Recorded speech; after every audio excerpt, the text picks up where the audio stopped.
अलैकुम दोस्तों, कैसे हैं? उम्मीद है सब खैरियत से होंगे।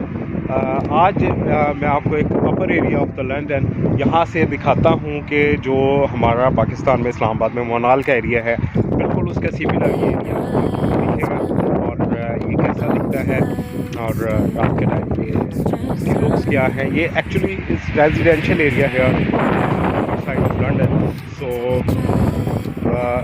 लुक वाइज बहुत अच्छा है। ये सामने वो जो आप देख रहे हैं लाइट, ये एक एरोप्लेन है, एयरपोर्ट है यहाँ पे। ये जो लाइट मेरे पीछे आप देख रहे हैं आ रही है ऊपर से, तो ये भी यहाँ से करीब है। तो फर्दर इसमें यहाँ के कैसे लुक्स हैं और क्या क्या कुछ यहाँ से नज़र आता है, मैं आपको दिखाता हूँ।